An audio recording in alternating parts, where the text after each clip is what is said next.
کیا مسکین ہوئی ہے نا عورت بھی، برسوں اپنے باپ کی شفقت کے سائے تلے اپنے گھر والوں کے ساتھ پلتی بڑھتی ہے، اور اب کہاں ایک ناواقف شخص کے لیے اور اس کے ساتھ آ پڑی ہے، اور اس ناواقف شخص کے لیے اس نے اپنے گھر بار، ماں باپ چھوڑا، والدین کا لاڈ و پیار، ناز و نخرہ چھوڑا، اپنے گھر کی راحت اور آرام کو چھوڑا، ایسے شخص کے پاس آئی جو بس اسے اچھے کی تلقین اور برائی سے روکتا ہے، اس کے شخص کی دل و جان سے خدمت کرتی ہے، اس کا دل بہلاتی ہے، اس کو راحت و سکون دیتی ہے، تاکہ بس اس کا رب اس سے راضی ہو جائے۔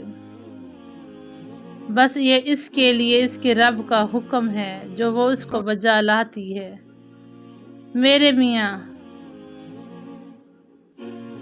میرے میاں اکثر دل آزاری کر جاتے ہیں، کچھ بھی سنا دیتے ہیں، گھر سے بھی نکال دیا تھا، لیکن خیر صلح ہو گئی۔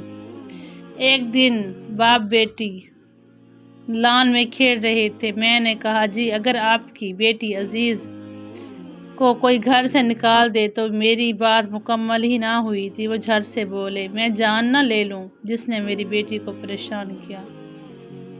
میری آنکھیں تر ہوئیں، میں بھی تو ایسے ہی کسی باپا کی لاڈلی ہوں، یہ پھر میرے ساتھ ایسا کیوں کیا گیا؟ اکثر مرد اس بات کا شکوہ کرتے ہیں کہ بیوی ان کے آگے زبان چلاتی ہے، لیکن بعض اوقات شوہر خود ہی بیوی کو اس بدتمیزی پر مجبور کر دیتا ہے کہ جب وہ گھر کے والدین یا گھر والوں کو گالی گلوچ دیتا ہے۔ ایک عورت اپنی ذات کے بارے میں سب کچھ سن کر برداشت کر لیتی ہے، لیکن جب اس کے والدین یا گھر والوں کو گالی دی جائے تو وہ آگے سے بولنے پر مجبور ہو جاتی ہے۔ کسی کو گالی دینا ہمارے مذہب میں حرام ہے۔ اگر آج کسی کی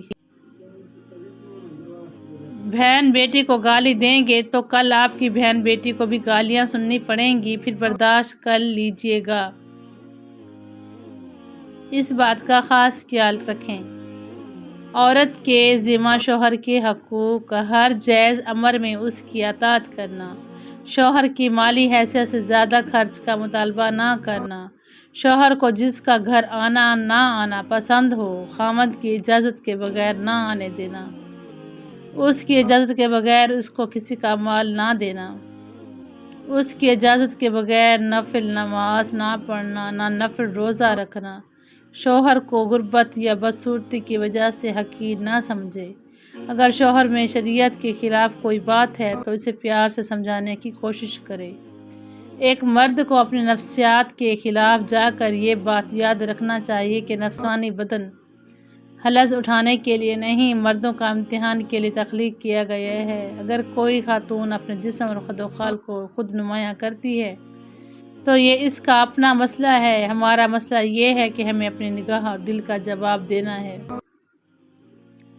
ساری توجہ اسی پر ملحوظ رکھنی چاہیے۔ عشق الہی کے سلسلے میں ملامت کی پرواہ نہ کر۔ عشق وہی کام کرتا ہے جو آگ کی بھٹی کرتی ہے، فنا کے بعد ہی بقا حاصل ہوتی ہے۔ یاد رکھو غم عشق جاں گزار نہیں جاں فراز ہے۔ عاشق کے لیے غم موجب رحمت ہوتا ہے، سمندر مرگ کے لیے ہلاکت، لیکن بطخ کے لیے باعث مسرت ہوتا ہے۔ عشق کی پیدا کردہ کیفیت انسان میں نئی قسم کے جنون پیدا کرتی ہیں۔ ایک جگہ کوڑے کا ڈھیر پڑا تھا، ایک مرغ اس کو کریدنے لگا۔ اس کوشش اور جستجو میں اس کو ہیرا پڑا نظر آیا، بولا کہ بے شک قیمت ہے، مگر مجھے اس سے کیا؟ تو اگر کسی جوہری کو مل گیا ہوتا تو تیری قدر کرتا، تجھے اپنے دستار میں سجاتا، بہتر تھا کہ تیرے عوض مجھے کسی اناج مل جاتا۔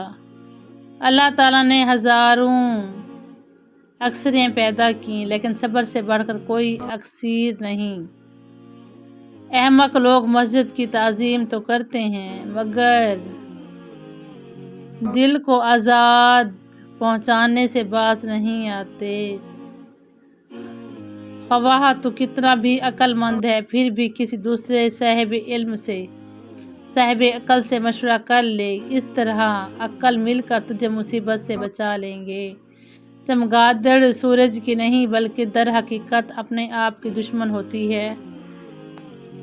اس دنیا کی مثال ایک پہاڑ کی سی ہے، ہمارے اعمال کی مثال اس میں گرجنے والی آواز کی سی ہے جو پلٹ کے ہمارے پاس آ جاتی ہے۔